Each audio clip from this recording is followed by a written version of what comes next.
Ժամանակիր խմբակցության անունից ելույթ կունենա խմբակցության ղեկավար Հայկ Կոնջորյանը։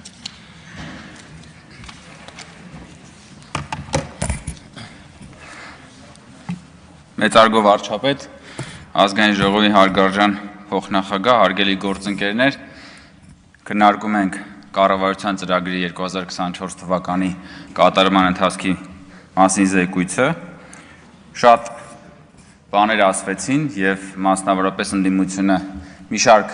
պնդումներ, մեղադրանքներ հնչեցրեց, որոնց որ չենք կարող չանդրադառնալ եւ ցավոք սրտի ընդդիմությունը լքեց հերթական անգամ դահլիճը եւ չի մասնակցում վերջին քննարկմանը, միջև վերջ քննարկման, այդ թվում վարչապետի եզրափակիչ ելույթին, բայց ես չեմ կարող չդիմել ընդդիմությանը, թեկուզ եւ նայելով աթոռներին, որովհետեւ դուք իհարկե թեպետ այստեղ չեք, բայց մեր մտքերում եք, միշտ մեր մտքերում միշտ կլինեք եւ ես իհարկե չեմ կարող չանդրադառնալ ձեզ եւ առաջինը պիտի անդրադառնամ պարոն Օհանյանին։ Սերյան Օհանյանը իմ երեկվա ելույթը սխալ էր հասկացել, երևի կամ չէր լսել կամ իրեն պատմել էին եւ սխալ էին պատմել եւ դիմելով ինձ ասեց պարոն Կոնջորյան, դուք ասում եք, որ մենք Ժիգուլի ենք քշում, բայց մենք Ժիգուլի չենք քշում։ Ես այդպիսի բան չեմ ասել, պարոն Օհանյան, ես չեմ ասել, որ դուք Ժիգուլի եք քշում, ես ասել եմ, որ դուք Ժիգուլի եք։ Եվ բացատրել եմ, թե ինչ նկատի ունեմ, ես ասում եի, որ կա ինտերնետում շատ հայտնի մի հատ մեմ կա, նկար, որի մի կողմում Mercedes-Benz-ն է եւ տարբեր տարիներին աստիճանաբար կատարելագործվում է եւ գրված է Mercedes-Benz, աստիճանական կատարելագործում։ Եվ մյուս կողմում սովետական Ժիգուլի, որ ամեն տարի նույնն է, եւ տակը գրված է Ժիգուլի, ի սկզբանե կատարյալ։ Եվ ես ասում եի, քանի որ դուք ծաղրում եք անընդհատ կրթվելու մեր ուրեմն փորձառությունը, մեր հայտարարությունները, դուք հանդես եք գալիս Դանինգ Կրյուգերի էֆեկտի տրամաբանությամբ, որ համաձայն որի տգետները միշտ ինքնավստահ են, իսկ խելոքները կասկածում են, որովհետև տգետները նաև չգիտեն, որ իրենք տգետ են։ Եվ հետևաբար դուք ի սկզբանե կատարյալ Ժիգուլի եք, եւ այսօր Տիկին Քրիստինե Վարդանյանի ես շատ շնորհակալ եմ։ Ինքը եկավ եւ հաստատեց, հիմնավորեց իմ երեկվա ասածը։ Եկավ եւ ինչ ասեց։ Ասեց այո, նես չէ, որ մենք չենք ուզում կրթվել, բայց ասեց մեզ կարա կրթի մենակ Մաշտոցը, Կորյունը եկել Թումանյանը։ Եվ բայց այսինքն ինքը ինչ է ասում, ինքը պրակտիկորեն ասում է, որ մեզ ոչ ոք չի կարա կրթի, որտեվ Մաշտոցը, Կորյունը եւ Թումանյանը ինչքան հնարավոր էր կրթել, արդեն կրթել են։ Լավ էս գլոբուսի վրա մի հատ կենթանի մարդ չկա, որը ձեզ կարա կրթի, որ հետո ստուգի, լվա դուք կրթվեցիք, թե չկրթվեցիք։ Այսինքն ինքը այնպիսի անպարտելի մի հատ նշաձող ասահմանում, որևէ մեկը չի կարա ստուգի իր կրթի, follow-up չի կարա անի, չի կարա իմանա վերջը այս աշակերտը ինչ որ բան սովորեց, թե չսովորեց։ Դրա համար ինքը ի սկզբանե կատարյալ է արդեն, ինքը սովորելու տեղ չկա, դինոզավր, քաղաքական դինոզավր, որ ասում ենք նեղանում են, եւ ես էլի եմ ասում, այո, ընդդիմությունը ոչ թե Ժիգուլի է քշում, այլ լավ կլներ, որ գոնե Ժիգուլի քշած լինեիք։ Ընդդիմությունը Ժիգուլի է։ Եվ ընդդիմությունը այս գիտելիքի կրթության մասին իրենց այս ծաղրուց անակով եւ իրենց այս պահվածքով ապացուցում է, որ ընդդիմադիր դաշտը հասել է իր ինտելեկտուալ կլիմաքսին, որից այն կողմ այլևս զարգանալու ոչ մի տեղ չկա, կամ պիտի ներքև իջնես, կամ պիտի տեղում մնաս, վերջ։ Սա է։ Հիմա ուզում եք սրա հետ պայքարեք, հաջորդ անգամ երբ որ կծաղրեք, գիտելիքը, տգիտության մասին խոսելը եւ այլն, հիշեք այս ամեն ինչ, հարգելի գործընկերներ։ Եվ սա շատ կարեւոր է, ես երեք էլ ասեցի, շնորհակալություն պարոն Մինասյանը եկա։ Վերջին մոհիկանն եք, պարոն, կամ նախավերջին։ Համեցեք, նստեք, պարոն Մինասյան։ Իդեպ Զապարոժեցի մասով բանը ասում էր պարոն Օհանյանն ասում էր Զապարոժից, ես ինչքան գիտեմ Ռոբերտ Քոչանյանն է դեղին Զապարոժեցով եկել ժամանակին Հայաստան։ Եթե չեմ ասել Զապարոժեցների մասով, ես խնդրում եմ մի հատ ավելի ճշգրտումներ արեք։ Սա ձեր գիտելիքի եւ ես էլ եմ ասում, Հայաստանում փոխվել է այդ թվում են, որ իշխանությունը ունի ինքնահայեցման ունակություն, ինքը կարա կանգնի եւ ասի՝ «Մի րոպե, ես ի՞նչն եմ սխալ անում»։ Ես որտեղ կրթվելու պակաս ունեմ, որովհետեւ եթե դու ունես այդ ինքնահայեցման հնարավորությունը, դա նշանակում է դու անընդհատ կարող ես գնալ աստիճանական կատարելագործման։ Հաջորդը, որի մասին ես կուզեի խոսել, դա իրական Հայաստանի եւ պատմական Հայաստանի բանավեճներ հենց այս մեր քննարկումների կոնտեքստում։ Եվ ես ուզում եմ ասել հետեւյալը, հարգելի գործընկերներ, այնպես չի, որ իրական Հայաստանը ձեր կառավարման ժամանակներում չի եղել։ Եղել է։ Ուղղակի դուք իրական Հայաստանը լցրել եք ձեր գրպանները, պատմական Հայաստանը վաճառել եք հայ ժողովրդի վրա։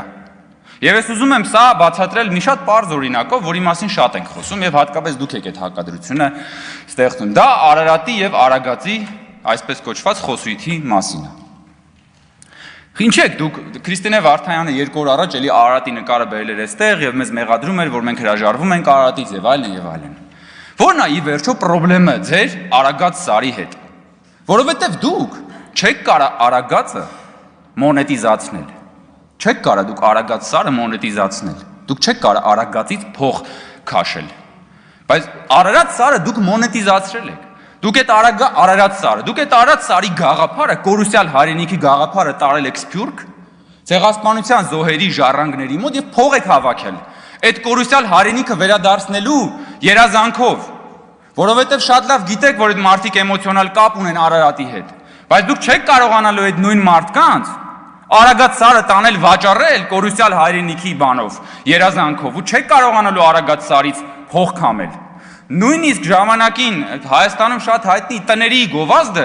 այդ մասին էր, որ գնեք բնակարան Երևանում եւ ձեր պատուհանից կբացվի տեսարան դեպի Արարատ լեռը։ Չէր ասում Արագած լեռը, որովհետեւ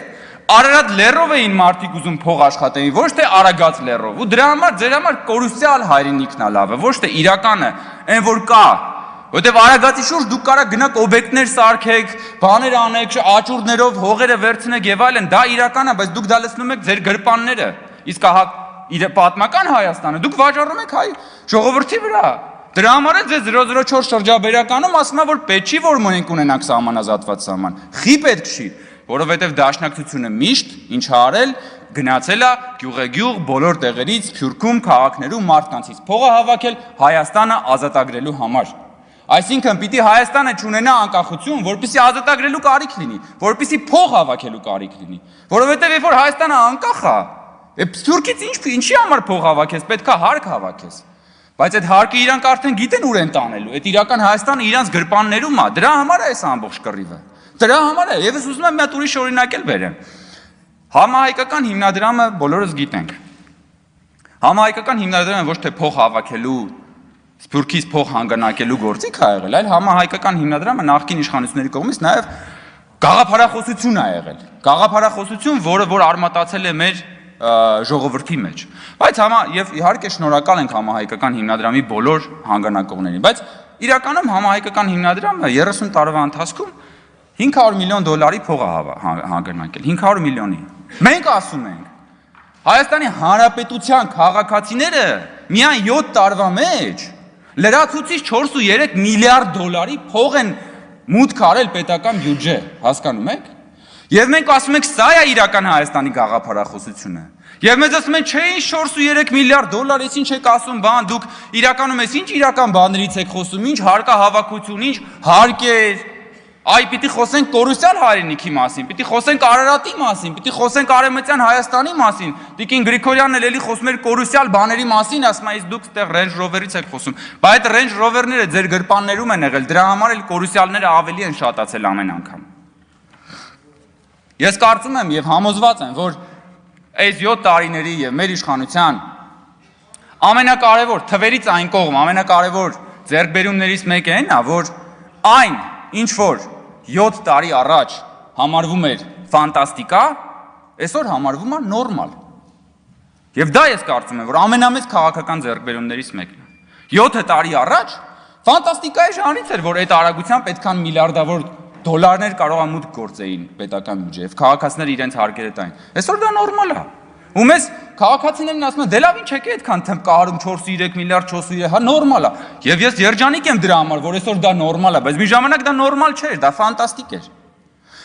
Այն որ ժողովրդավարության համատեքստում այսօր կարող է կառավարող թիմը տարբեր քաղաքներում ժողովրդավարական ընտրություններում հաղթի եւ կարող է որոշ քաղաքներում էլ պարտվի, ժամանակին դա ֆանտաստիկա էր։ Ֆանտաստիկա էր, այսօր դա նորմալ է, էլի մեզ ասում են ինչ եք մեր վրա վաճառում այդ բանը։ Հա նորմալ է, այո նորմալ է, որովհետև ժողովրդավարությունը ժամանակին ֆանտաստիկայի ժանր էր, հիմա դա նորմալ է։ Այն որ այսօր դատական իշխանությունը կարող է կայացնի որոշումներ, որոնք որ այդ թվում շատ տհաճ են կառավարող մեծամասնության համար, ժամանակին դա ֆանտաստիկա էր։ Այսօր դա նորից նորմալ է, բայց դա հարգելի գործընկերներ, Դա ճանապարհը, որը մենք անցել ենք։ Դա այս կառավարության եւ այս քաղաքական մեծամասնության, քաղաքական հավատամքի արդյունքն է։ Եվ ուզում եմ ասել, որ այն ինչը որ այսօր նորմալ է, երաշխավորված չի, որ միշտ նորմալ է լինելու։ Ոչ մի բան, որ ինչ որ մի պահի նորմալ է, երաշխավորված չի, որ մի օր նորմալ է լինելու։ Որտեւ ամբողջ աշխարհում ժողովրդավարությունն էլ, տնտեսությունն էլ, բարեկեցությունն էլ երաշխավորված չի։ Եվ ես ուզում եմ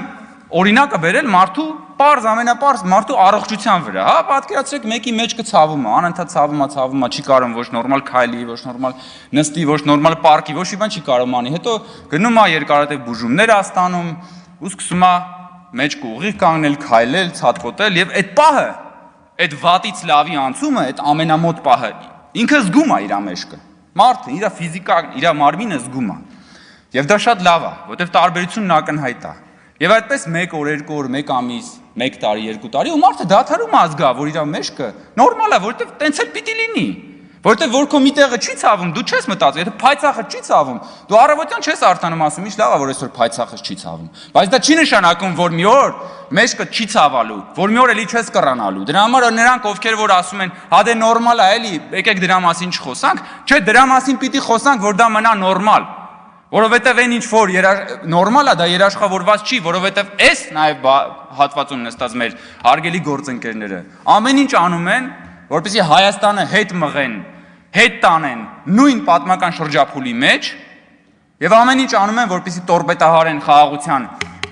գործընթացը եւ վերջում ամփոփելով ես ուզում եմ նաև արձագանքել, երբ որ պարոն Օհանյան դուք ասում եք, որ տգետ թեզ է ձեր ձևակերպումն ասում եք, տգետ թեզ է այն թեզը, որ ասում եք խաղաղությունն է անվտանգության երաշխիքը, դա ոչ թե թեզ է, դա իրականություն է, ես ձեզ ասեմ։ Երկրագնդի վրա մարդկության հայտնի պատմության ընթացքում ամենաբարեկեցիկ դարաշրջանը, որը մեզ հայտնի է, դա երկրորդ համաշխարհային պատերազմից հետո Արևմտյան Եվրոպան է, որի անվտանգության երաշխիքը իր խաղաղությունն է, որը կառուցվել է տնտեսական համագործակցության եւ խաղաղության բաց սահմանների վրա։ Հիմա դուք դա կարող եք անվանել տգետ թեզ, բայց մենք դա համարում ենք իրականություն, որից պետքա սովորել։ Իհարկե կգանք ասեն մեզ մի համատեք եւ այլն, մենք ամեն ինչ շատ լավ հասկանում ենք, բայց մենք նորից ասում ենք, որ այո, խաղաղությունն է հայ ժողովրդի, Հայաստանի Հանրապետության անվտանգության գլխավոր երաշխիքը, մենք գնալու ենք այդ ճանապարհով, քաղաքական մեծամասնությունը կառավարության հետ միասնական ջանքերով շարունակելու է գնալ այս ճանապարհով եւ այս հավատամքով։ Շնորհակալություն։ Համարժեք կամ երաշխիք։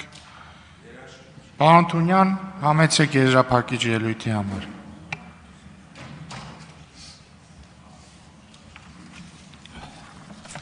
Շնորհակալություն, մեծարգո պարոն վարչապետ, հարգելի գործընկերներ, սիրելի հայրենակիցներ, ես նախ երկու հարցի խոստացել էի, որ կանդրադառնամ, չհասցրեցի, պարոն Աղազարյանը հարցնում էր պետական պարտքի